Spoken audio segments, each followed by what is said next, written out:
Good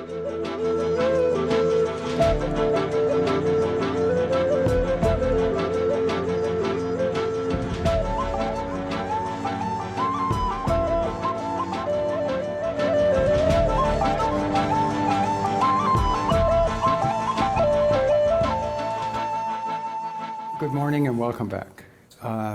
Here's what I propose to do today, and essentially to put everything that is community ecology into the 2 hours. And I'll fail.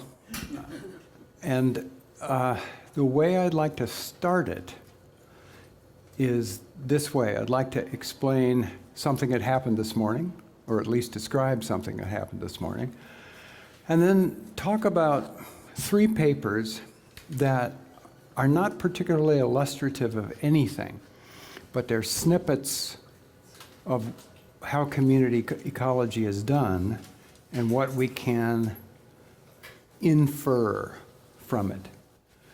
So first, I had a suggestion from a colleague. Let's just go down this. We'll talk a bit about competition. We'll talk a bit about things that will go back to last time. For example, if there are rules of assembly in communities, then those are more like one model for community assembly than another. They're non-Gleasonian in that way. We're going to talk about something called a meta-analysis, which they're all over the world these days. And especially in medicine, and since we're all of a certain age, I want to tell you what a meta-analysis is, if you don't know. Is it possible that there's some communities that are merely a lottery in terms of species representation? Are plants quantifiably different from animals, and are there different rules for their participation or appearance in communities? Predation and parasitoids surely play a role. Herbivory is a kind of predation. It doesn't necessarily kill its host. Mutualisms, where both partners in the relationship, the interacting partners, benefit from it. Parasitism suggests one partner doesn't benefit, but that's not always the case. Indirect effects, which we talked a little bit about last time. Intensities of interactions, and the notion of succession. In other words, communities over time, especially after disturbance. And finally, whether communities are relatively stable, even static, equilibrial entities consisting of an end point that in the absence of perturbation isn't changed, or is change the dominant way and the most useful way of understanding community participation. In other words, do they reach a point and that's how we understand them, or do they never get to that point and that's how we understand them? So that's the drill. So this morning, Mallory wants us to be seen from space, and we have a 7-acre field. We can be seen from space. We can certainly see us on the various orthophotographs that are around. And through that field comes everybody from the local area. Some of them are shyer than others, but everyone eventually goes through there. For example, I've seen a mink going through our field, and minks are pretty tightly tied to aquatic system, but there was a mink going through. So if it just happened to be looking, and I look all the time, I see things. In the last month, I feed a gray fox, I might have mentioned that, and I saw another gray fox come through within 5 feet of the house, looking around, but not going to the place where the food is every night for the other gray fox. 3 coyotes about 3 weeks ago, and then individual coyotes twice after that, and today a red fox. And it was hunting, and it started up the stone stairs toward where Mallory and I were standing watching it, and stopped. It hadn't detected us, but some obnoxious odor or pattern that implied us stopped it from doing so. And it went off and it continued hunting, and it caught one thing, great jump in the air, really high and pronounced. The total leap was about this from here to here, but the height was 4 feet, went way up, higher than I'm used to seeing them do. And it caught a meadow vole, Microtus pennsylvanicus, and it ate it.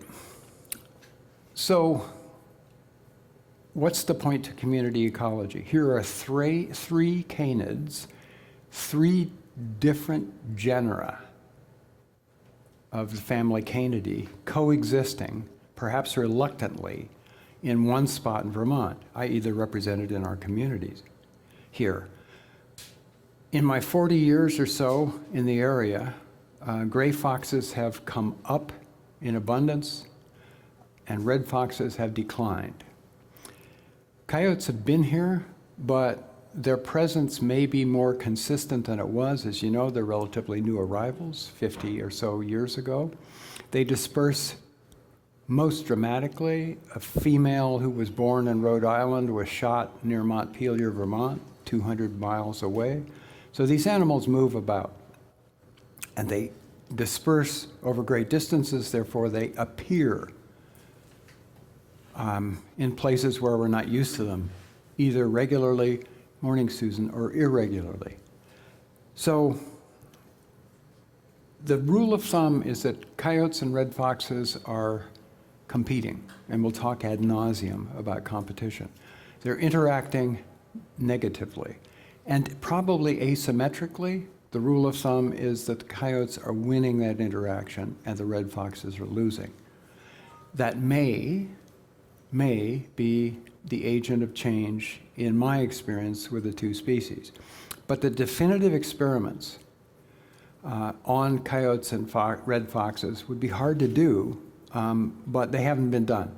So these are circumstantial pattern changes in the 2.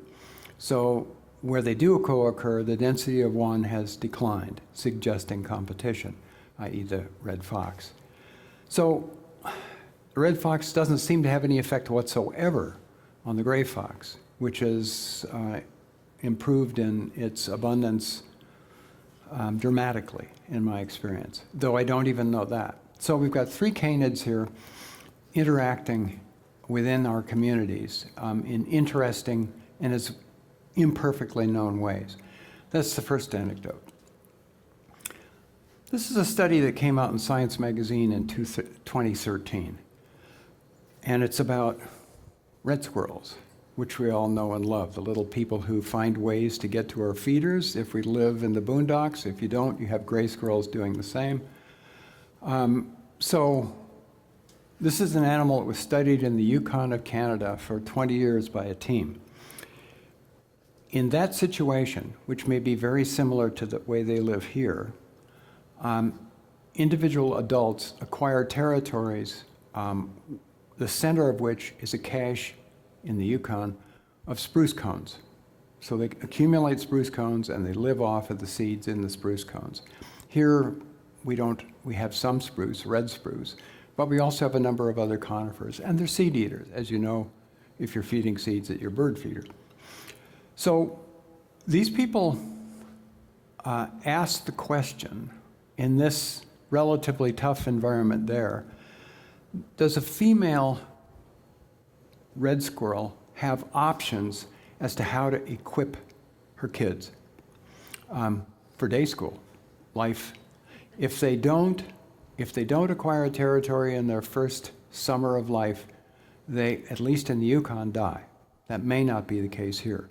But in harsh environments, they need to get set up, get a territory or a home range, I'll tell you the difference at some point, where they know things, where they know where food resources are, where they know where the bird feeder is, where they know where the obnoxious person who comes out and chases them away, what his or her pattern is. They learn these things. They decided to adjust density for territorial females to see what they did. Morning, TD. And here's how they did it. They played the territorial call, which you all know, it's called a chatter. You've heard it. when you're walking in the woods, you hear this chattering sound. And that's a territorial adult challenging you, but probably also alerting others who might be relatives nearby of your presence. So what they did was to play that chatter sound to resident females. And they talked about perceived density. So she thought the world was full of red squirrels, to the tune of 5 females per hectare. Hectare is 2.5 acres. Up from 0.8, which is the density that they had previously experienced. So less than a single female per hectare. Jam it up 5 times. And what does she do? You did that. You fed some females so that you generated a real density of about that in other study areas. Those are the 2 experimental protocols. Fake females out into assuming there are lots of other females around, or produce a lot of other squirrels by simply augmenting the diet, putting food everywhere. What do they do? What does females in the high density plots do? You've got a control plot where you play bird songs instead of squirrel sounds, because you've got speakers out there, you've got sounds coming out, and you're trying to duplicate what you've done in the experimental plot with squirrel sounds in control plots. Bird sounds, or maybe they should have played, I don't know what. But anyway, we got soothing bird sounds in the control plots, we got squirrel sounds in the experimental plots. The female response was to produce offspring which grew more rapidly in both high-density food and in perceived high-density squirrel plots. The juveniles grew more rapidly. They didn't survive as well, but they grew more rapidly, meaning that they were in a better place to get a territory to overwinter and reproduce subsequently. Is the protocol okay? Have I explained it adequately well? By getting them to grow faster, she fed them No. more. No, she didn't. Sorry, what did you Lucy asked if she fed her kids more to get them to grow faster. She didn't. She exposed them to cortisol, a stress hormone, in utero. And the easy way to check this is that you can collect the droppings and you can measure the corticosteroids, that's the category to which cortisol belongs, in the stool, in the feces. So collect pellets, quantify the amount of corticosteroids in the pellets, and you know how stressed this female is. So it turns out that juveniles exposed to high levels of corticosteroids grew more rapidly after birth than juveniles who didn't. To put things in perspective, we have the same hormones, and you know they're stress hormones, and you know they're not so good for you, especially if you listen to Robert Sapolsky or somebody else. And a friend of mine did some research on them and says that they activate 20% of all of the structural genes in our body. So this is a shockingly efficient signal to the organism to get up and get going, to activate 20%, a full fifth of our genome. So if you think, well, stress, I hear a lot about it. Well, it's doing something to you. And it's doing something to this. So they talk about female plasticity here. The overarching selective pressure is intra-specific competition. These people are competing for scarce resources, i.e. territories, and maybe food. Certainly in the Yukon, that might be scarce. So that's why I drag it out. 2 reasons. It's about competition within a species, which is thought to be more likely to be intense because the more like you are as somebody else, the more likely you share resources, the more likely you are to compete. Excuse me. Okay, why am I doing them in reverse? Because This is the one that is the most arm-waving. The second one is Carson and Root. This has to do with goldenrods. It's done in New York. It's close enough so we can relate to it. It's another long-term study, and both of these things are indicating that if you really want to know something, you have to study it a long time because of the vagaries of year to year to year to year. So they're working in New York. They've got a 10-year study going, and they say, look at what we found out by studying something a long time. And they have a very good point. So they've got these goldenrods. This is really annoying. Well, I brought something that I thought would be a little astringent and chew away.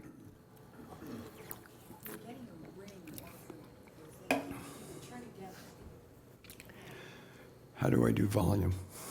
I don't know. I can mute. I'm all or nothing. Oh, aren't you something? But I knew that. Okay. Lucy, how am I now? Thank you. How to reduce one's offensive qualities.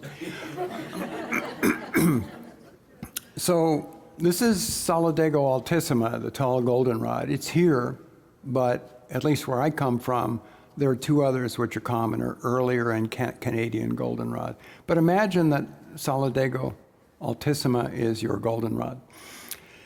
And what they want to see, they want to generate a monocrop of Solidago.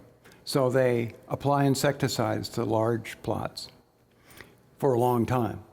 And what they did was to double the density, the numbers, and the coverage of the Solidago by twofold if they used pesticides as compared to control plots where they didn't.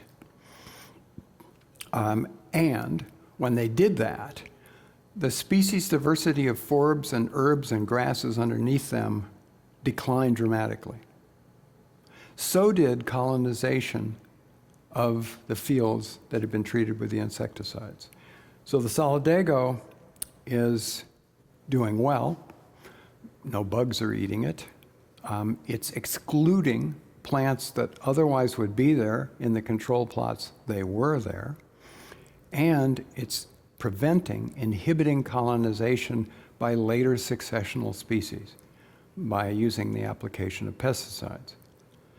So what do we learn there? Well, we learned that grazing herbivorous insects have profound effects on the focus species. These are leaf beetles called chrysomelid beetles, and the larvae are leaf miners, so they're chewing around in the thickness of the leaf, reducing the quality of life for those goldenrods. We see that herbivory has a big effect on, one, the density of the focused prey species, if they are focal, two, species richness and diversity, and three, successional processes. One species, mostly, of a leaf-eating beetle.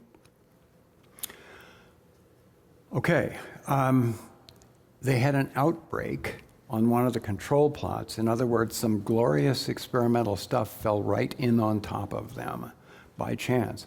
So they had a beetle explosion. And the beetle explosion corroborated what they'd found by the pesticide treatment.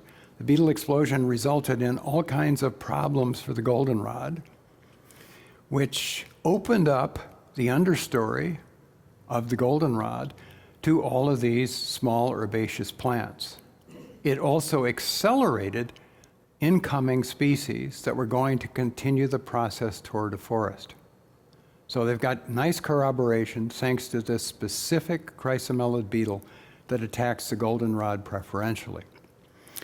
So they said, okay, let's make sure that we can duplicate these results. In other words, they tied their goldenrods up together.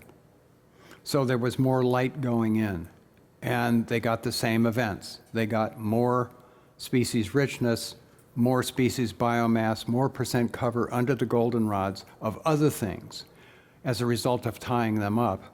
And they got colonization by even tree seedlings, pine seedlings and the like. And finally, they put shade cloth over everything, over the understory, I should say, And they inhibited the understory in the same way that the plants had inhibited the understory. Same problems. They reduced biomass, percent cover, and reproduction of all the things that were underneath the goldenrod.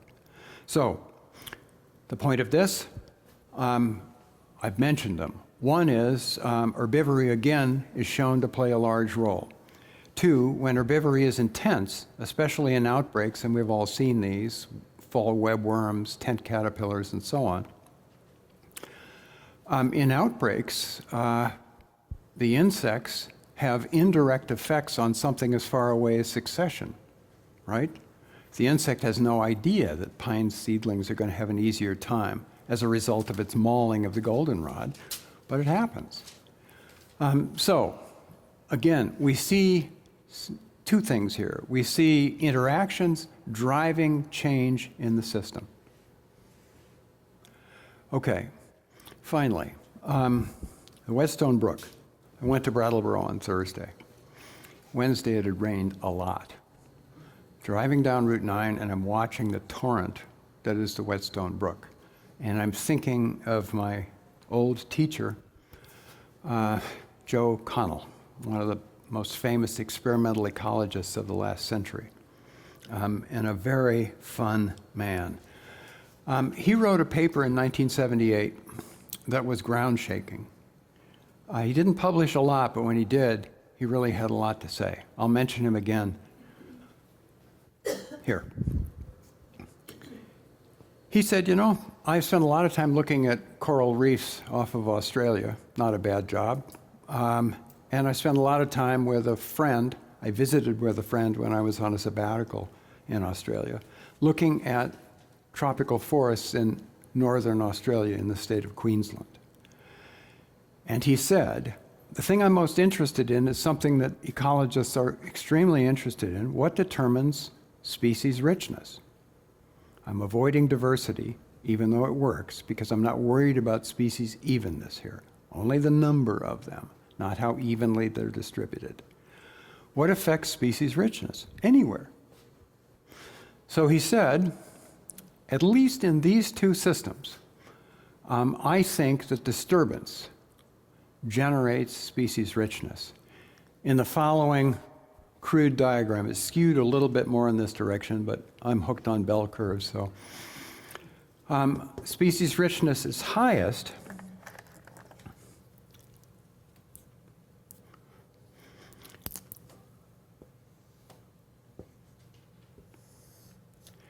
at intermediate levels of disturbance, both in terms of magnitude, how big it is, and frequency.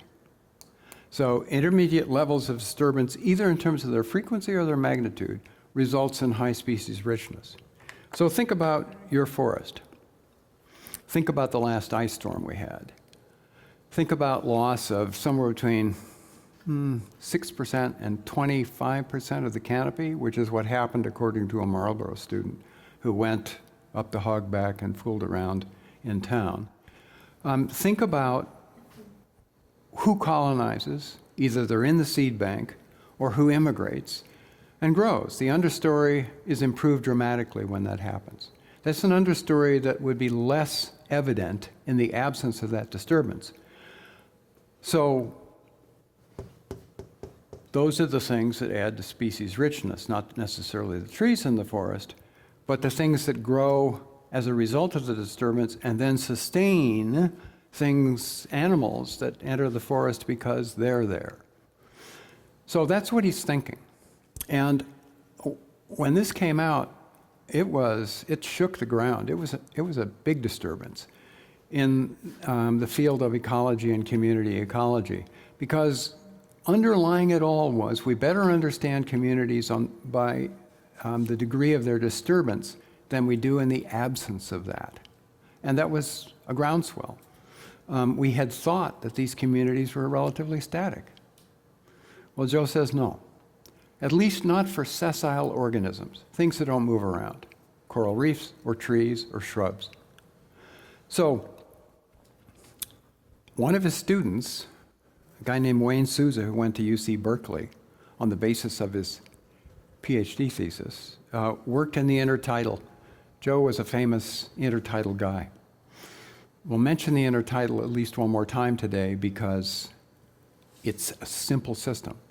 It's a hard place to live, therefore there are very few species, therefore the interactions are manageable. If you go to a tropical forest like everybody wants to do, there are thousands of species, and it's a video game times 10. And finding something out, finding a signal in that all that noise is virtually impossible. But everybody still wants to go there. So anyway, Joe's student went to a place called Coal Oil Point, which is it's a reserve on the UC Santa Barbara campus. It's where I went to school. And we have storms in the winter. We're a Mediterranean climate, so all of our storms are late fall, winter, early spring. Welcome to Italy, welcome to Santa Barbara. They roll rocks, they're boulders out there. And the bigger the storm, the bigger the rocks that roll.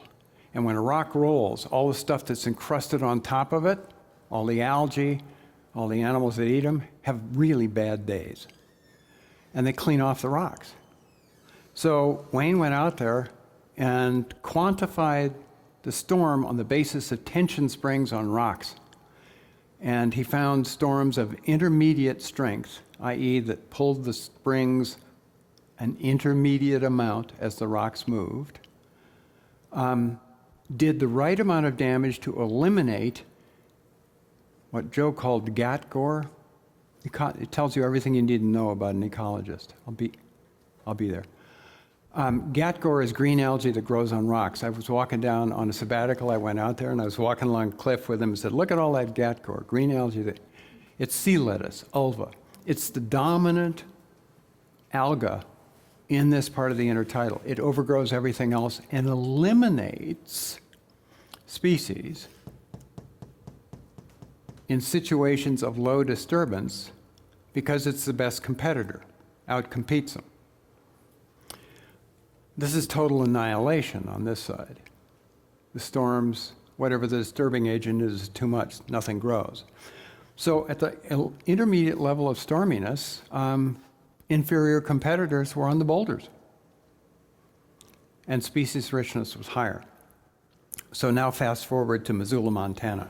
Could I just, what are these boulders that are moving around? What's moving these boulders? Talking about Wave action, wave action, wave action. Now, I just want you to think about Whetstone Brook. And I'm watching the water pour down there. And I'm envisioning rocks rolling. What do you mean by tension springs? Oh, so he's got a stake in the ground. He's got some way to hook up a spring which measures force on individual stones. You know, people who say there's no creativity in science just don't know what the drill is. Susan. Let's stay with the Whetstone Brook a little bit and that diagram. Could you relate what happened to the Whetstone storm, the brook, when Tropical Storm Irene just ravaged it? So how would that fit into your diagram? This is the magnitude of that disturbance was once 7, 8 times in our recorded history, something like that. We get a hurricane about something dramatic like that about every 75 years. We've had 6 or 7 of them. We live Karen. above the Green River in Guilford, and we're not really far from the river, but far enough away. And you could hear during Irene, you could hear these huge boulders and rocks rolling down the river, and it was all over. You went. It was scoured. Things were deposited. Channels changed. It was unreal. And I went looking for inverts afterwards. Nobody. I learned a lot during that storm, mostly because I used to teach a physical geography course, and I said, well, kids, you know, these used to be Himalayan-sized mountains, and over time, every year, a little bit of sand goes, and so many years, and that's why it's all worn away. No. Something like Irene is real erosion. It causes landslides. It creates sandbars. It's 200 years of every spring, ding, ding, ding, ding, sand grains come down. So it's called mass wastage when that sort of thing happens. I joke about how it sounds like a college party, but it's not. It's unusual, dramatically unusual levels of erosion occur. I think those Irene-type events are what determines much about what happens in the natural world. Rare events that are massive. Anyway, so I'm looking at the water running down, and a guy at the University of Montana, his name is Andy Shelton. The Bitterroot Valley is just south of Missoula. I used to live there. And there are streams coming down from all the canyons in the Bitterroot Mountains. My parents selected the spot from topographic maps. Said it's well watered, let's go there.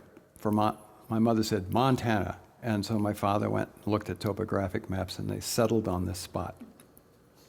Well, every spring, during spring runoff, this torrential snow melt occurs and boulders turn.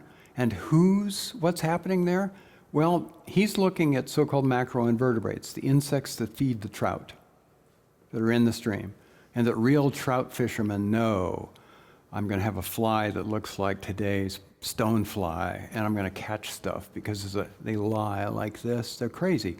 They lie and they look at the insect emergence from the stream, and they say, stoneflies today, get something that looks like a stonefly, and they go fishing. They are crazy. So he said, look, I found it too. When there's not much of a snowpack, I find higher diversity than I do when there's a large snowpack. In other words, the force of the damage, the magnitude of the perturbing factor is less in low snow years than it is in high snow years. And when I go out there, I find more species of insects in the one as compared to the other, the high snow year, which is just too much. Isn't that the opposite of what? No, the high snow years would get huge runoff, and it would move everything. And so the low snow years, they don't have any no snow years. So they don't have this. But they have a lot of this, and they have some of that. So low snow is really Yeah. Right. So what do we have from this? We have communities which, at least periodically, are disturbed, which in theory removes the superior competitors, reduces their abundance, allowing inferior or lesser competing species to be present in the system. Think of white birch. White birch is a relatively short-lived weedy species that appears in openings. And it's the common tree in frequently disturbed areas. But where I come from, in Marlboro, white birch is, I don't know, it's in the top 10, but not in the top 5. But when we cleared our field, everything along the edge of the field was white birch. So it's weedy, it's short-lived, and it depends on disturbance in at least some of our Vermont systems. At high elevation, where disturbance is much more common, it becomes the dominant species. So go up to the Liebrook Wilderness and walk from Branch to Bourne Pond, and you'll find more white birch than you do in Dummerston, Guilford, Marlboro, and so on. The disturbances up there in terms of ice and the like, wind damage, are more dramatic. All of this is community ecology. All of it. Arthur, nope, don't ever go to an expensive art auction. I saw you move. You just bid. I've been to Christie's once, and it's an amazing thing. Up over there, the man with the pamphlets. As long as you pointed toward me, I'll say one thing. There's another major disturbance for that sea lettuce you're talking about, and that is Japanese diet.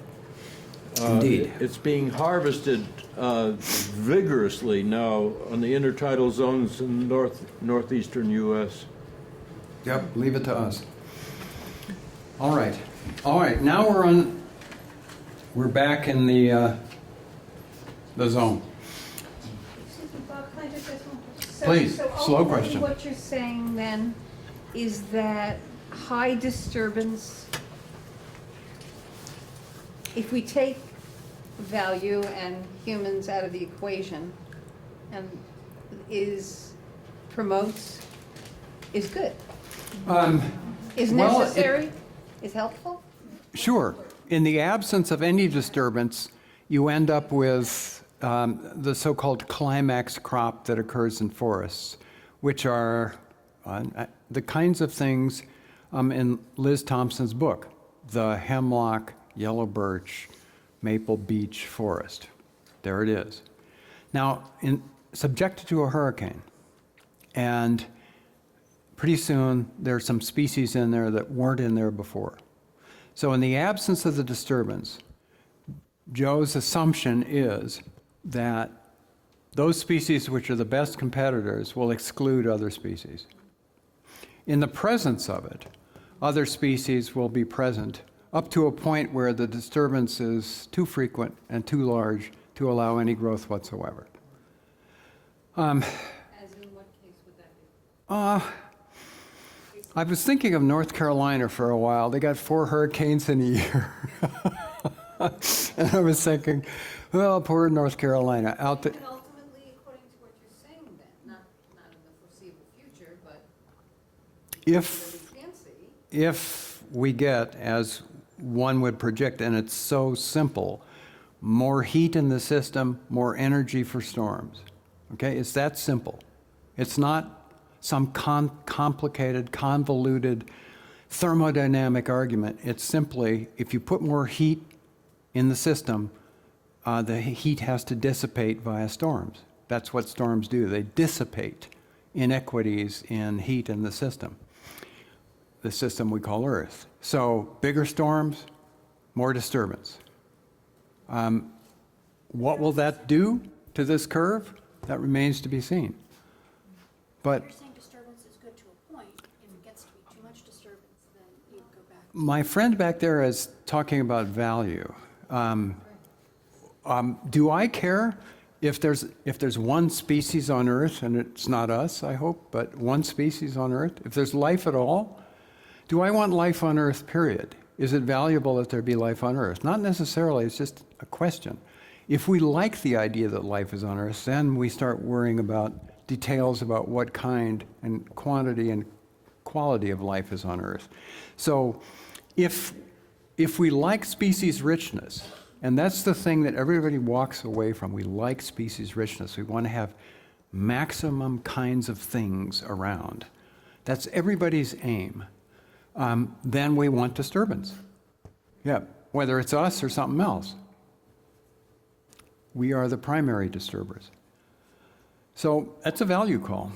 And it gets straight into philosophy. You have facts, and by themselves, they have no value content whatsoever. It's us who then decides what something's worth and what we want. Okie doke. I just want to introduce you to something called top-down and bottom-up. Everybody's talking about this stuff. It sounds, again, like a party, but it's not. It's how are communities organized?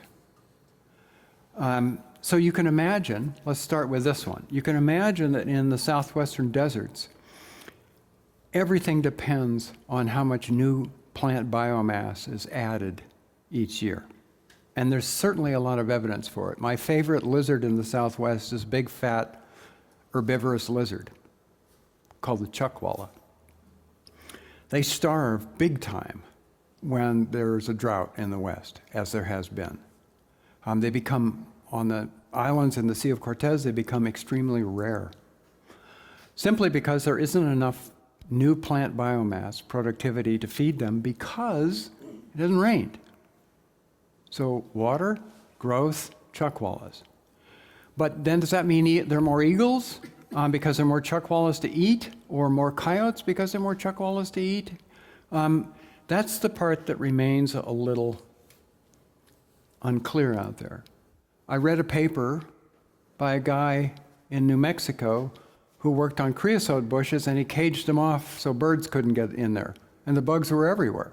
He got twice the number of bugs when he put cages around the creosote bushes than he did without the cages. The birds were excluded. Then he tried to get rid of predatory insects by sucking them up. This is labor-intensive stuff. He was a graduate student.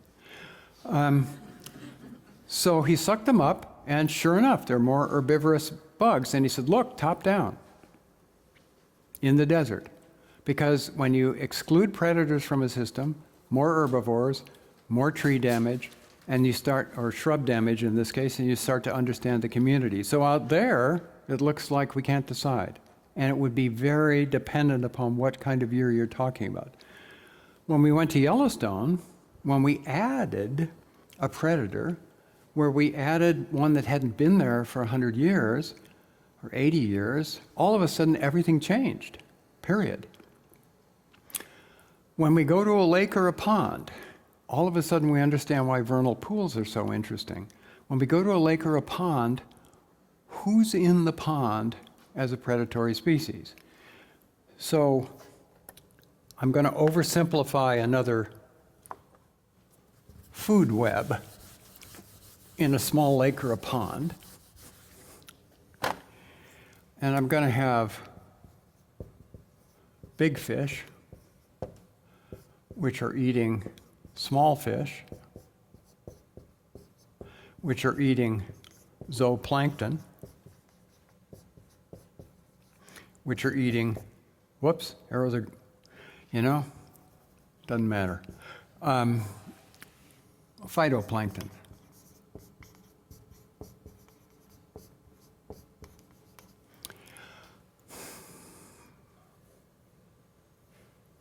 In a vernal pool, the zooplankton eat large amounts of phytoplankton and the pools are relatively clear. As soon as there's a small fish in a pool, the small fish eat these and the phytoplankton increase dramatically. When you put a big fish in the same system, the big fish eats the small fish, which no longer eats a lot of zooplankton, which eat a lot of phytoplankton. So you see this top-down organization of the pond or the small lake. It's famous. Lakes and streams are famous. As soon as you toss in a predator, everything changes, everything. That's why we value vernal pools. They're short-lived, ephemeral pools, most of them, and there are no fish in them, therefore. The result is all kinds of things that would be affected by the presence of the fish are there. The amphibians who lay their eggs and have their vulnerable larvae, lots of kinds of insects and so on. That's what I mean by top-down versus bottom-up. And the question is, are both at play simultaneously in most systems, or is one much more common than the other? And we don't know, but the data is accumulating. Competition. Competition is a simple notion that in theory is relatively easy to demonstrate, and it's defined this way. If you share resource utilization with other individuals or species, and the resource becomes limiting, i.e. there are a lot of you, or the resource really is uncommon, you compete. In the absence of resource limitation, if the individuals or species utilize the resource, no competition. But as soon as the resource becomes limiting, because it hasn't been a good year, or there are too many consumers, then there's competition for it. You do not need to see your competitor. There's a term for that, exploitation competition. You don't know that anybody else is there, except there isn't as much dinner as there was the night before. That's all you know. I'm thinking of something like a night heron and a bittern, or a great blue heron and a night heron in some sort of wetland. They don't know the other birds there because one of them is crepuscular to nocturnal and the other one's diurnal. They just don't even have any idea. All they do know is that frogs and fish and big insects are less common than they used to be. Or you can butt heads, aggressively so. Think of the competition between male ungulates for females, rams, bashing each other up, beating each other up. If you look at gender differences in species and you see large males and small females, you know, the females are fighting for scarce resources, in this case, the females. So we're sexually dimorphic. We're not gorilla dimorphic, but are dimorphic. So that suggests that at some point, still happens. I remember 8th grade very well. You're competing for females, and large males are going to outcompete small males. Brackets around it. A very smart guy said about 30 years ago, you know what? If a female mammal has a hard time finding a mate, she will skew her offspring toward maleness. And everybody went, right. It turns out to be the case. Here comes the savior.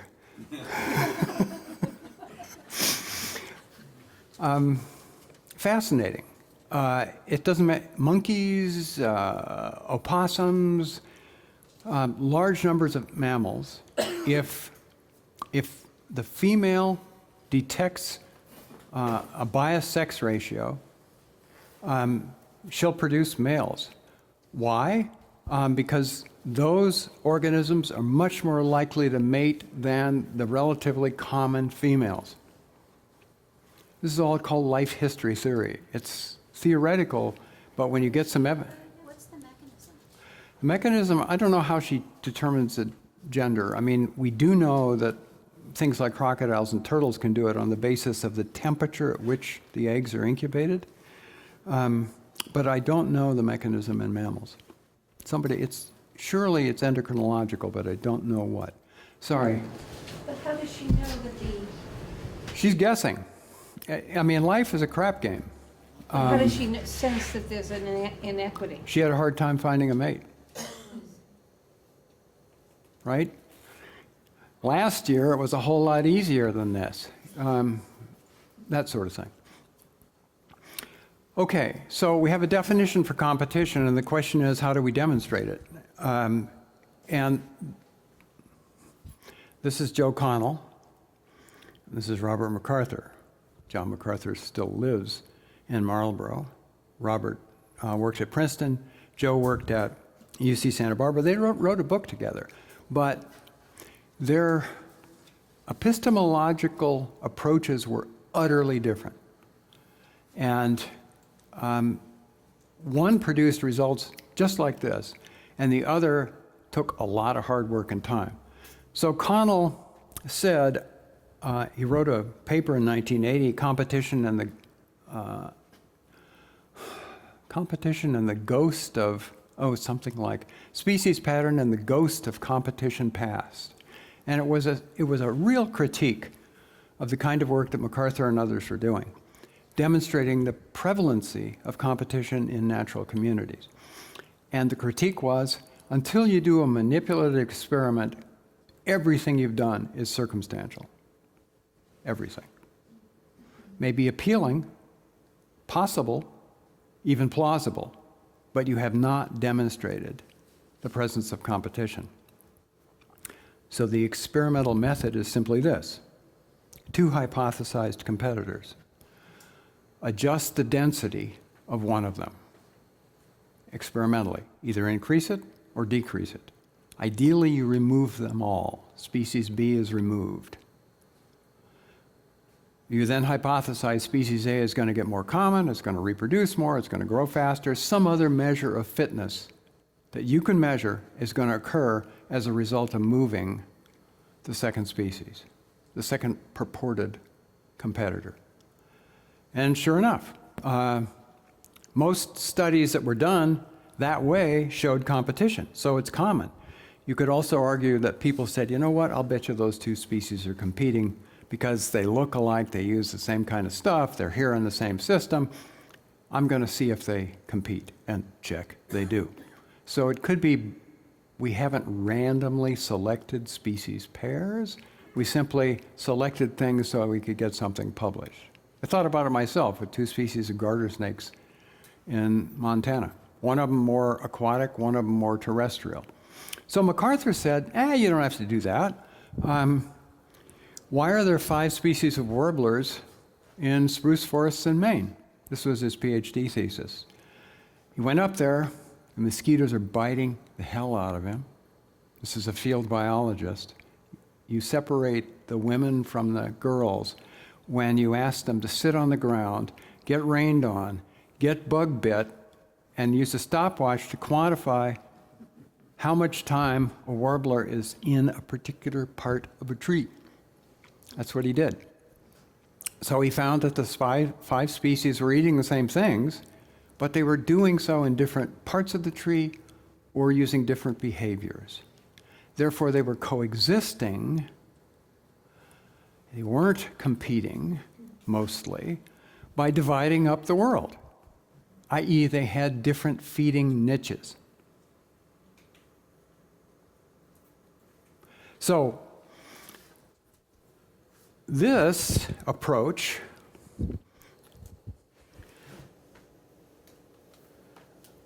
hello. Oh, come on. Let's try this. Thank you, not that much. Why can't, what's your problem this morning? I didn't want to do that either. These things are too touchy. There we go. It just has to wake up. This was taken to an extreme and caused a huge fight in ecology by this guy, whom you know. This guy decided he had a lot to say. He has a big ego. He was Robert MacArthur's graduate student, and his name is Jared Diamond, and he's written books like Gun, Germs, and Steel, and Collapse. He's now a geographer. He's explaining how the human world is going to change as a result of, did change as a result of guns, germs, and steel, and will change as we continue to trample Earth. So he's a physiologist, mostly. That was his appointment at UCLA, but he's a bird watcher. And he's done a lot of ornithological research. And among them is, run off to New Guinea and look at all the islands around the mainland of New Guinea, which is itself a huge island, and look at the birds that are there. And for example, with fruit pigeons. Fruit pigeons in the tropics are just great. Pigeons in the tropics are just great. A lot of them eat fruit. A lot of them eat figs. Figs are keystone species in the tropics. So he went down there and he looked at fruit pigeons and all kinds of other things, and he said, you know what? I see a little one and a big one. Over and over and over again, island to island. They may not be the same species, but a little one and a big one. I do not see 2 little ones or 2 big ones, ever. So he came up with assembly rules for communities. Now, this ought to sound like a Clementsian view of communities. In other words, they're repeating units if there are assembly rules. So think back to last time where we said, Gleason said that they're random assemblages of things adhering to gradients in nature. Well, this isn't random. This is something determined by the species themselves and the kinds of interactions they experience. So, for example, there are only some possible, permissible, he called it. He just raised the ire of people like Connell. Said there are permissible combinations of species that can co-occur in these avian communities. Take a break just after I finish this. These combinations resist invasion by similar species. In other words, you can't squeeze a third one in, or the third one doesn't replace the second one. These things are stable. They resist invasion. In species-rich systems, they resist invasion better than they do in species-poor invasion. I'll talk about stability in a little bit. And some possible combinations never occur. Well, where's the experimental work there? You can imagine how people inclined to investigate and understand the world on the basis of experimentation, complex as it is in the natural world, went crazy. They did. And they fought for 5, 6, 7 years and got nowhere. So let's take a break, and then we'll get back together. Thank you. So this was 1975. And quite recently, this guy is at UVM. Gatelli and McCabe did a meta-analysis of 96 studies which looked at assembly patterns. So a meta-analysis is this. I'm drinking coffee while I'm being treated for hepatitis on the basis of reading some guy's meta-analysis in the New York Times. And if you're interested in your own health or the health of others, you'll regularly see meta-analyses done whereby lots of studies, hundreds of lot of studies, that are similar enough in design so they can be clumped into one big study. You get a whole lot more information out of 100 studies than you do out of one. So you throw 96 individual studies into a large study, losing a little bit of precision and discrimination because they're subtly different, maybe not so subtly different, but your sample size goes way up. So you've got two competing issues at play. Are they similar enough so they really are on the same wavelengths? And if so, are they going to tell us a lot more than one study? Sample size goes up, precision has to go down a little bit. Those are the two balancing aspects of meta-analyses, but they're all over the place now because they're easy to do. You go to the library and you've done your research instead of spending 6 years out in the woods. So they looked at 96 studies, essentially testing Diamond's assembly rules notion. And they basically backed him up, especially for birds and mammals. So they got fewer species combinations than chance alone would predict. Okay? Suggesting interactions that amounted to competitive exchanges. Fewer species combos than chance alone would predict. More checkerboards. What's a checkerboard? It's slang for species combinations that are scattered around in space. So the red square has whatever in it, and the green square has similar but different combination. So the checkerboard metaphor would describe permissible combinations. So more checkerboards and higher C, which is co-occurring pairs. It's just a symbol for co-occurring pairs. In other words, pairs that were, quote, permissible occurred more often than chance would predict, especially for birds and mammals. Species that are vagile and interact. It was less effective when it was applied to poikilotherms, reptiles, amphibians, fish, cold-blooded people. And it was indeterminate for plants. In other words, it didn't tell us much about plants. But they claimed it told us a fair amount about birds and mammals, suggesting that competition might be quite important in birds and mammals. Okay. There's a guy, he's at UNH now. He's an Australian, and he studied reef fish on the Great Barrier Reef. And there's a guy at Princeton. Yes, you may. Will you be patient? I'm sorry. Could you just do me one huge favor, just because I can't follow? I'm losing the thread again. Big picture, where now? We're asking how communities are assembled, and we're sitting on competition right now. Thank you. Well, Mallory makes this point all the time. You're supposed to be a teacher and I don't know what the hell you're talking about. In all the examples, I forgot that. So say it one more Yeah. We're interested in the role of competition in the assemblage of the membership of communities. So the obverse of that would be everybody's competitively equivalent, and it's a lottery as to who belongs and who's there and who isn't. And changes don't necessarily confer any meaning whatsoever, except that Joe died and Fred replaced him, and Fred's a different species. And Fred and Joe are competitively equivalent, use the same kinds of resources. Somebody's stamping them out into factory. So if you've swum on a coral reef and looked at the fish, if you haven't, you must do this before the reefs are gone.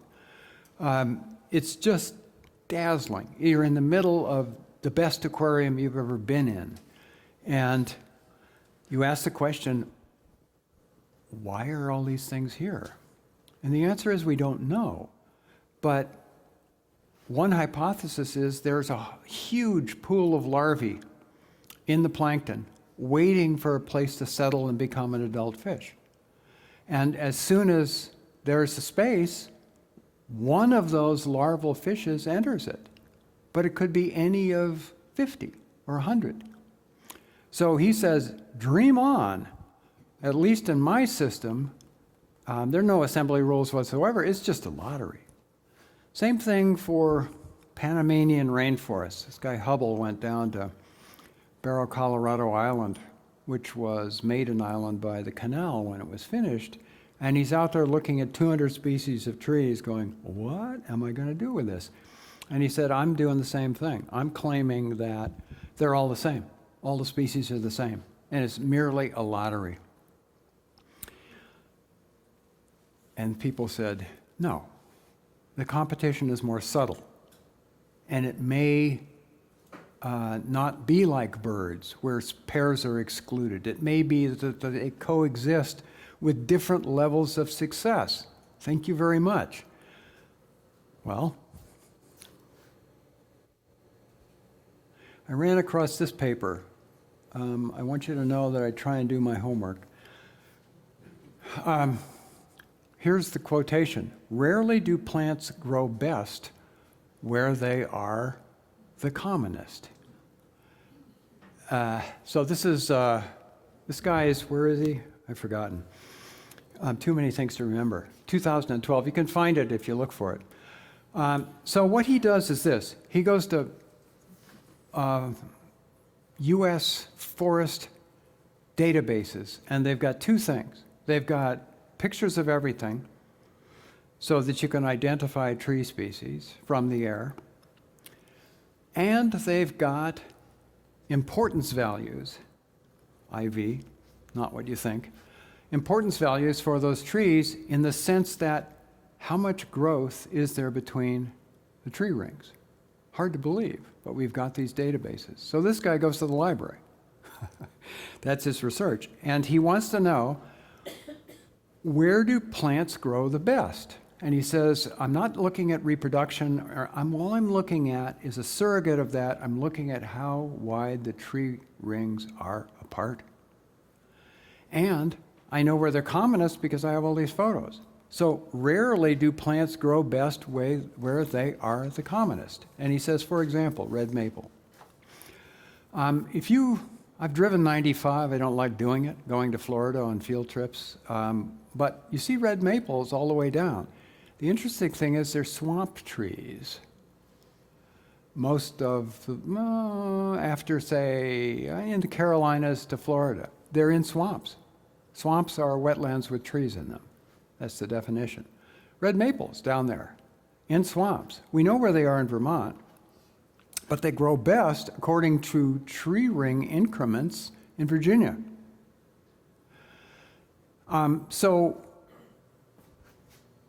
they're commonest, however, in New England. So what that means is, this guy says, they grow best in Virginia, but they tolerate Vermont, Massachusetts, Connecticut, where they're commonest. But where they really grow best is in Virginia. The trouble is they can't fight it out with everybody else in Virginia. That's why they're swamp trees in Florida. They don't have a prayer of competing with terrestrial organisms in Florida. Now, this is still highly circumstantial stuff.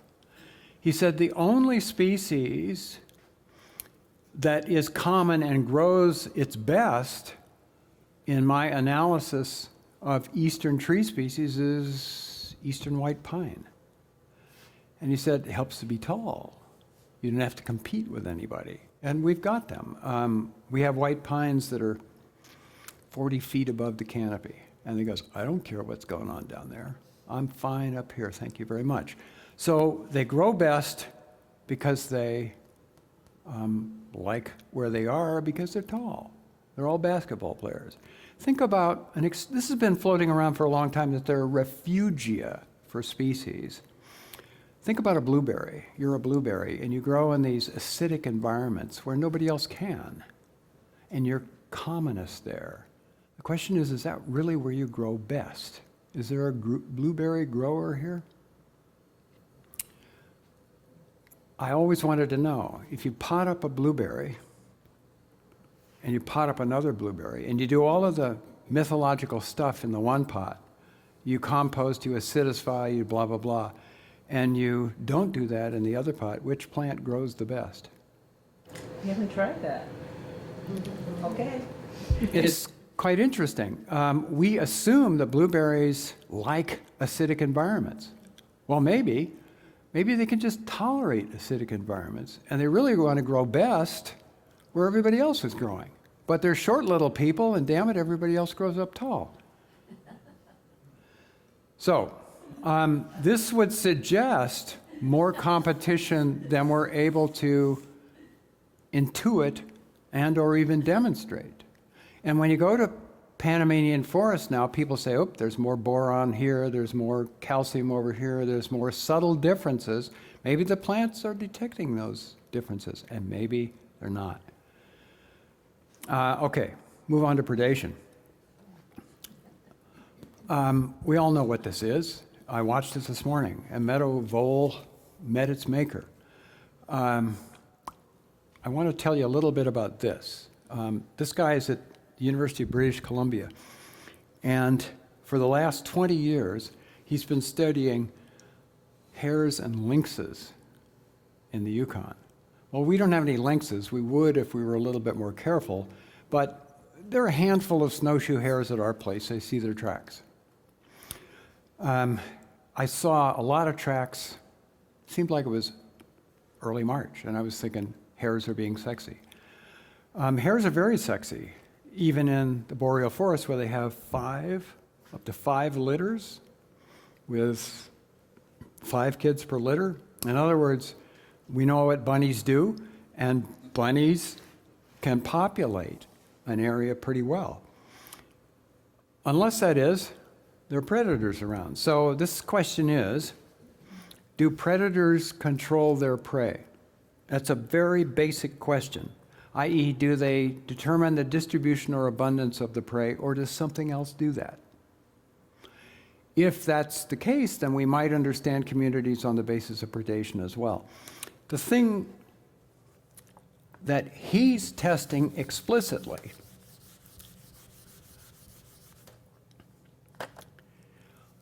is this: time, population size,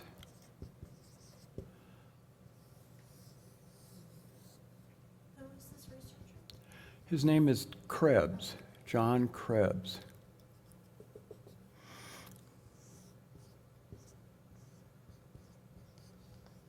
Approximately 10 years. The solid line would be the hares, the dotted line, the lynxes. It turns out that the predators, not just lynxes, lag the hare cycle by about a year to 2. And he wants to know what's causing this cycle in hares. Is it lynxes, or is it something else, or is it a combination of those things? I was walking around in a Costa Rican forest quite a while ago, and I bumped into a guy whom I knew on the basis of a picture. And he was an extremely famous tropical ecologist whom Joe Connell said, don't believe a thing he says, because no experiments. And he was looking for cycles in a rodent in the Costa Rican forest. Said, you know, we hear about them in the Arctic. Do they cycle down here? Basic question. Nobody knew. So I carried a bunch of live traps for him, and we went out and set them out. And as a result of that, I walked right into a vine snake. It was the best thing that ever happened to me. It opened its black mouth and threatened me, just right into it. I wouldn't have had that wonderful experience if I hadn't gone out with Jansen. So, here's what they did. Somebody got some money somehow from some gullible sugar daddy, and I know it wasn't the National Science Foundation, because this guy walled off square kilometer plots with electric fences to exclude predators. So this is I love this term, a semi-permeable membrane for hares, but not coyotes and lynxes. However, skunks could get through it, fishers could get through it, things like that. Small predators could, but not the major big predators, which were coyotes and lynxes especially. Lynxes are pretty tightly tied to hares in terms of what they eat. They're not polyphagous. They eat, I want a hare tonight, honey. You had a hare last night. I want a hare tonight too. So what did they find? Oh, by the way, 40% of the hares are killed by goshawks and great horned owls. So he put monofilament across, but the birds got in anyway, and he said, what the hell. So he did the following. He had 3 control plots, 3 square kilometers, where nature took its course. He had 2 experimental plots where he fertilized. That's all he did. Why would he fertilize? To make hares happy indirectly by making plants happy that make hares happy. He had 2 plots where he fed hares with bunny chow and natural things like spruce tree. It turns out the lower branches on a spruce tree are heavily defended chemically against hares. This is what a plant does. I can't get up and run away. I'll make thorns or I'll make myself toxic. That's all they can do. However, the upper branches are yummy succulent. So out comes the chainsaw, and you cut down the spruce tree and you feed naturally instead of bunny chow. So he did both, fed naturally and unnaturally. And then he had 2 plots where he excluded the predators as best he could. So this is labor-intensive stuff, and a lot of money. So I'd love to know how he got the money. Anyway, so what did he find? He could not prevent hair decline with any treatment. He could reduce it. In other words, the amplitude wasn't as steep, but the same phenomenon occurred no matter what he did. It turns out that he got an 11-fold reduction in the decline by feeding and excluding predators. So he said there's interaction here. He got a 2-fold decline with food, he got no change with fertilizer, and I think he got a 3-fold reduction in the decline by predator exclusion alone. However, when he fed and allowed predators in, he got an 11-fold reduction in the rate of the decline. Couldn't eliminate it, but he got it to smooth out some. It turns out that during these declines, the mortality of the hares is unbelievable. In the control plots, your chance of surviving 1 year was 0.7%. In other words, you might as well give up. he got that up to 20%, survivorship up to 20% in fed and excluded plots. So he looked both at simply numbers and the survivorship of the hares. So he said, you know what, this is 3 trophic levels. I have to understand interactions at 3 trophic levels to understand this cycle. And that may be something we need to think about regularly here too. We need to know whether there's enough food availability to reduce the decline. The ups, we need to know whether, we need to know about food, we need to know about predators to understand what hares are doing. So we've got a 3-tiered trophic system with lynxes, coyotes, hares, and the food they eat. And you can't understand the notion do predators control their prey is too simple. Okay. Yes. Is this similar to some of the studies that's been done on snowy owls and rodents, lemmings in particular? That's a great question, Susan. I would guess it'd be pretty similar, but I don't know because I don't know the studies per I se. know one challenge in the studies is the vastness of the area that has to be looked at. But, Well- you know, we see them so regularly in the winter. Yes, suggesting that food is a limiting resource. The eruptions of all of those boreal species and better that come down, sometimes they're finch ears, as it were, crossbills, sometimes they're not. Some owl ears are better than others. So that would be simple. Let's go sample for food. And let's quantify food and see if we can tie it to eruption years. People have tried it with finch and seed crops. I don't think I know anything about owls and rodent crops. I know I don't know anything about it. I think it has, in some cases, something to do with the number, the reproductive success of any particular year. If they produce too many young and they don't have optimum It's winter habitat. It's an appealing notion. A hard-nosed scientist is going to say, show me something that really matters. It's appealing and might be correct. Sir? Yeah, so to come back to your earlier question of whether systems are organized from top down or bottom up, this looks like you could infer from this that there's proof that it's both and that you really have to look at Nice insight. both. Is that, am I on the right track? You sound great to me. It did not click at this moment in my head, but thank you very much. I accept what you say. It sounds quite reasonable. Are there ecologists that are saying that? 'Cause that's a really interesting. There's a society in everything. And how is one rewarded in science? Given that we bring neuroses and everything else. I know that's a windy answer, but one hangs on to one's idea regularly. I see it over and over and over again. What I used to say at Marlboro when I thought they were listening was, rarely do you understand anything on the basis of a single causal agent.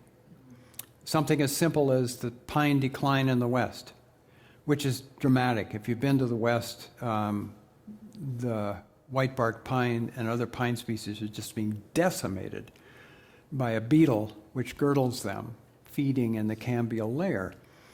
Well, a healthy pine can drown some number of beetle larvae with resin. How do you make resin? You get watered. So we don't understand the West on the basis of pine beetles alone. We may understand pine demise in the West on the basis of pine beetles and drought. And probably we're going to have to throw in another couple of things before we get there. So I'm just saying people hang on to their ideas, but a reasonable person would say, why can't we have both? And you just did, and I'll buy it. I think it's a good example of that. So, Please. just quickly, that I still a little confused about the details. Me too. You said when the predators were reintroduced, then what happened? It was, you said the decline was less? Yes. As compared to control plots, if you excluded predators, i.e. you kept the lynxes and coyotes out, what did the hares do then? That's what the electric fences were. They kept the predators out. And then you also fed other plots. I think he had 9 square kilometer plots. So you fed some plots with food that bunnies think is great, especially in the winter. And you also excluded predators from some plots. And then you had a plot where both things occurred. You fed and you excluded the predators. Under that circumstance, you got the amplitude of the decline to diminish best as compared to control plots. Thank you. So I'm going to claim that this is another thing I used to say. You can't understand anything about nature unless you think about energy, i.e. food, or sunlight, which is food for plants, partial food. You can't understand anything about nature unless you think about energy. And I would urge you to think about that in general. That includes us. You know, we're behaving, we're right now in a behavioral crisis about how to get our energy from sources that will damage Earth the least. But you couldn't understand our foreign policy, at least in my adulthood, unless you understand where the world's oil was. So I'm going to include us in this notion that you simply can't understand nature, we're part of nature, unless you think about energy. And I'm not going to talk about behavior here, but I'm going to talk about bumblebees and orchids. It's a great story, just to illustrate this. One of my favorite plants, because it's so shockingly impressive, is a pink lady slipper in Marlboro. We don't have any yellow lady slippers up there, but we've got lots of pink. Sunny Tappan, the receptionist at the college, she's a lot more than that, has a house where she's got maybe 1,000 flowers going. And so she opens the house up and you come and you walk around their fields and look at their lady slippers. So that's an incredible plant. And who pollinates it? Mutualism, we're talking about now. Well, naive bumblebee queens pollinate it. Naive bumblebee queens, who are they? They're queens waking up and think, I have to be a super mom for the next 3 months. And then it's somebody else's problem. So she's found a hive. She's been fertilized the year before. She has found a hive. She has to feed the young until some of them grow up to be big and strong enough to go out and bring food in themselves, i.e. they become workers. So for a month to 6 weeks, she is the only thing this colony has going for it. Everybody else is a user. So she is foraging, and you see her. She's a little bigger than the workers. Later in the season, you see the workers, and they look like something. And so in May, you're only going to see queen bumblebees foraging. In June, although I'm up on the mountain, maybe earlier, end of May down here, but up in the land of eternal winter, all May and the first bits of June, they're bumblebee queens. So they're looking for food. And you're buzzing along at the edge of a field, and you see this giant pink glob that says, "Eat at Joe's." And bzz, over you go, and this is a lousy door. They force their way in. The polonium sticks on their back. They get in there and they go, "Where's the food?" There isn't any. Lady slippers parasitize these bumblebee queens because the symbol is so huge. A bumblebee queen says, "I got to go there." So she goes there. She gets nothing. And she says, "Well, maybe this is weird." And she says, "There's another one. I'm going to try it." Same deal. The polonium is this is a packet of pollen, is scraped off her back onto the stigma of the female orchid, and the orchid goes, thank you. And the bee goes down there, nothing here either, and he says, the hell with these things. So she's no longer a naive bumblebee queen. She understands that pink lady slippers are giving her a raw deal. And she never goes back, ever. Because that's total wasted time. And she's wasted a whole lot of microcalories, and she's got nothing in return, either for her or for her would-be kids. So she's learned. Now then, the orchid says, you know, I can live with this. I'm long-lived. I don't need to be pollinated every year, but once every 10 years is probably okay by me, as long as this hemlock stand remains open enough at the edge so I get enough sunlight, and as long as Bummy mows the road in Marlboro, I'm a roadside weed in some spots up there, as long as I get enough sunlight, I'll just wait it out, and one of these days I'll reproduce. And so along comes a guy named David Premack at Boston University, says, okay, ladies, we're going to reproduce now. And he artificially pollinates them, and boom, out comes a seed pod. Tom Wessels and I were independently fussing around with these things. So on the order of 7% of mature lady slipper orchids produce a seed pod. 7%. Right? The rest of them are going, okay, that's why they make next year. So what happens to those seed pods? Well, thousands of seeds come out. Now, she did it 1 year. You're going to do it again, honey. Bang. There's more pollen. It doesn't even come up. It's panting from the last reproductive effort. All that energy that went into that pod and all those seeds have exhausted the resources that that plant has got. And if you force it again to reproduce, it won't. It won't even come up the next year. It stays underground. So I interpret all of that on the basis of energy. All of it. And I urge you to do the same. Whenever you see something, you see an owl at your bird feeder, you think, it's having a tough winter. It's here because I've got some mice at this feeder at night too. Everything. Start with energy. Start with food webs. Start with eating interactions to explain what goes on, even though we said competition was so important. Lyme disease, oak masting, that relationship is well demonstrated. If you have a lot of oaks around, you have mice and deer eating oak nuts. We call them acorns. And you've got a Lyme issue. Lynn said some time ago, if you don't like Lyme disease, get rid of your deer. She's got an excellent point. How do you do that? Have people hunt on your property. That's something else to talk about. Okay. Herbivory we've sort of mentioned. This is a kind of predation, but you usually don't kill your host plant. In a sense, you're a parasite.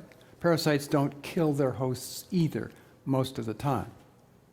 So herbivory is a special subset of predation, and it involves consumption of a part of your food source. The thing about goldenrods is a good example of this. This is one of the most fascinating things there.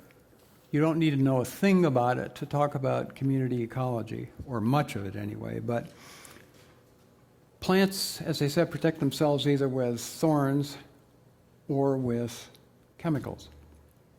Most of the spices that we eat have been shown to be produced by secondary metabolism and are assumed to be defensive chemicals. It took 20 years for somebody to study this at all. Caffeine, the very stuff I'm drinking to facilitate my treatment, will kill insects. It'll kill insects that aren't used to feeding on coffee plants.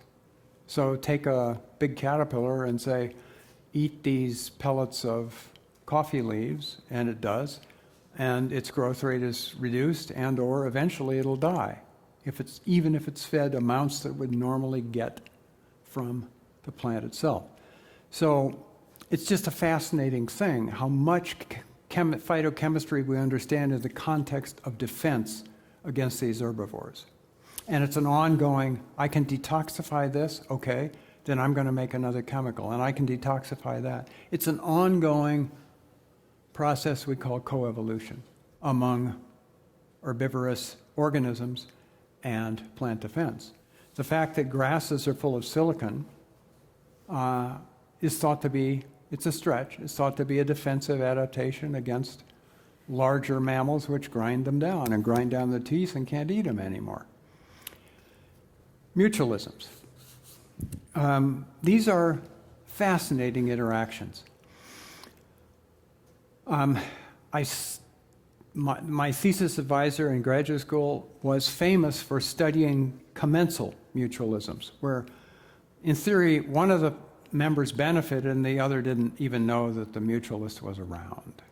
So they range from negative interactions, like parasitisms, at least we think so, to full-blown mutualisms where both partners have been demonstrated to benefit experimentally. So pollination is clearly one of those. Piece in the New York Times said, hold on to your hats, people, pollinators are having a hard time in this world, and we're going to pay for it because we depend upon pollination for food. Well, we'll see. We know that honeybees are in real trouble, and we know that bumblebee species in Vermont and elsewhere are in real trouble. And we don't exactly know why in all cases, but everybody's documented that. Hang on to your hats.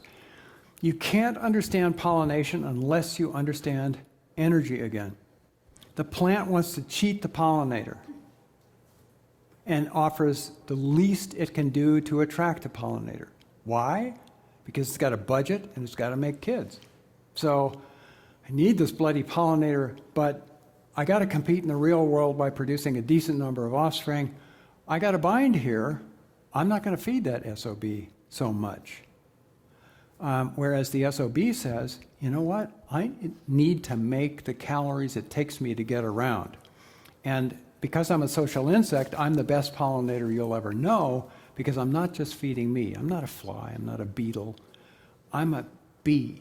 And I need to feed me and everybody else in my colony. Therefore, I'm the best pollinator you're ever going to meet.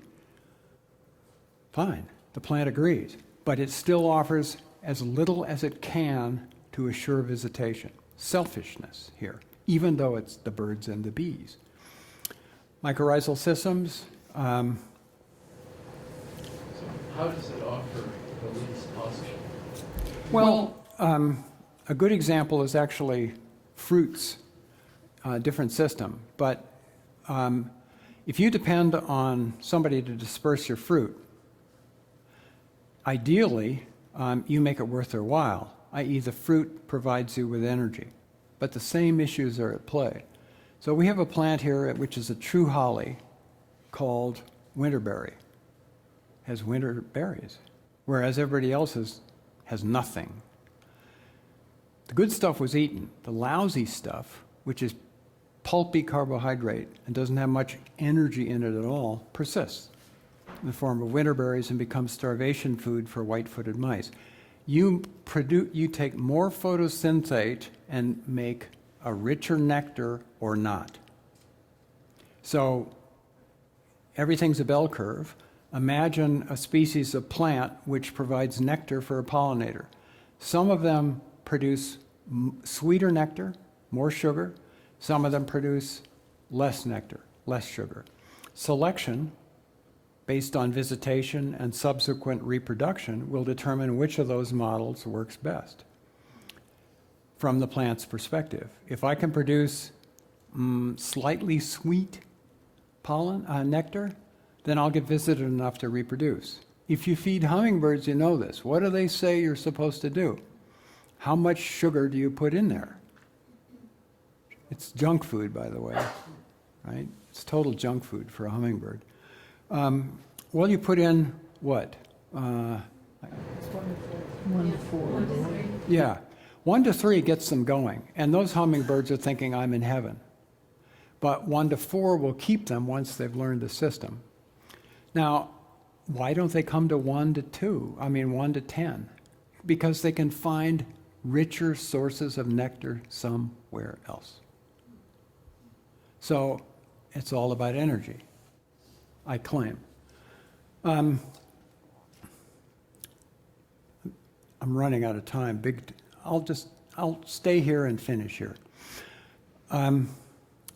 Byproduct mutualism is something which is a kind of cooperation in nature that we don't even think about.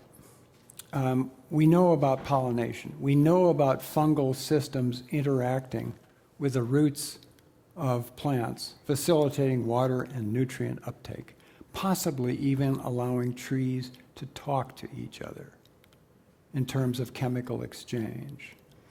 Apparently there's a forester in Europe who read about him in the New York Times, plants talk to each other. Well, as far as I know, they do so in only 2 ways that we've demonstrated. This is a possibility, and so are chemicals, volatile chemicals that they produce as a result of insect damage. Those chemicals are perceived by neighboring conspecifics who adjust their defensive chemical output. Those are the 2 instances that I can imagine thus far where plants talk to plants. So this byproduct mutualism, birds are going to start singing in May. And Joe is next to Fred. And Fred sings and Joe sings. They deter invasions by males by doing that. They also attract females. But because Fred's singing on Joe's right and Bill's singing on Joe's left, they're the same species, as long as they don't invade each other's territory, they're going to deter birds from entering into each other's territory. They have no idea they're doing this. It's simply a byproduct of their behavior in the first place. Who would have guessed? Arthur alerted me to this. It's just wonderful. This is a spotted salamander, Ambystoma. I grew up with tiger salamanders in the West. So this salamander has eggs that are colonized by this green alga. Its scientific name says it likes eggs. It does. And its species name says it likes the eggs of that. Okay, it's in there. Why does it like the eggs? Because the embryo is producing nitrogenous waste. We call it urine. It's ammonia in the embryo of an Ambystoma. And the green alga goes, wow, I'm getting fertilized. I like this. And it's leaking photosynthates, which is a fancy word for chemicals made from sunlight, mostly carbohydrate, to the developing embryo. It's a mutualism. Well, this paper that Arthur gave me showed that you can find Oophila DNA in the oviducts of female Ambystomas. So the eggs are getting colonized while they're still in the mother by the alga. This is an intimate, mutualistic operation. I had no idea about it until my friend told me about it. So what's the point here? The point here is that we are having interactions which occur, which contribute to presence and absence in communities. And we've looked at several. We've looked at competition, we've looked at predation very superficially, and we've bounced around a little bit with mutualism. You know something about indirect effects. What I propose to do next time is if I think I missed something that you really need to know about, I'll let you know. But otherwise, I'm going to start conserving nature. I'm going to start conserving communities. And we'll do that for a couple of sessions. And I hope there are a lot of take-homes. The one thing that I did as a graduate student, and I'm winding up, I was the slave labor for 5 scientists, including Joe Connell, who were hired by the county of Santa Barbara to redo the conservation portion of the county plan. And they said, want to be our slave? And I said, sure. It was worth more money than I'd ever made in my life. It was dazzling. I used to look at my savings account and go, wow. So there was money in it. Santa Barbara has money, and they wanted a good plan. And it was the beginning of GIS technology. In other words, they were going to lay a series of sheets over any spot in the county, and they were going to see what red flags popped up with regard to hydrology, with regard to landslides, the stuff's unstable out there, with regard to communities and species and so on. So the planners were going to go, wow, look at this right there. Nope, can't build there. Doesn't have any water. It's going to slide on you anyway when it rains. And there's a rare species there. Next question. So my job was to map the vegetation of the county. And there were maps. My job was to identify locations where there were rare species. And there were rare species, even though we know that's an extremely arbitrary designation. My job was to identify prime examples of habitats in the county for special consideration for conservation. Those are my three primary jobs. I also wrote the report, and the others signed off on it. It's okay to be a slave. It wasn't minimum wage by any stretch of the imagination. And I got to hang out with these guys, old guys. So that was 1975, actually 72, 73, in Santa Barbara County. And I'm imagining your situation in Dummerston, and you want to ask yourselves, think how much change has occurred here over the last 40 years. Think how much change is going to occur in the next 40 years. It will boggle your mind. What do you want to do, given the inexorability of that process? That's what I'm going to try and do. Okay, see you then.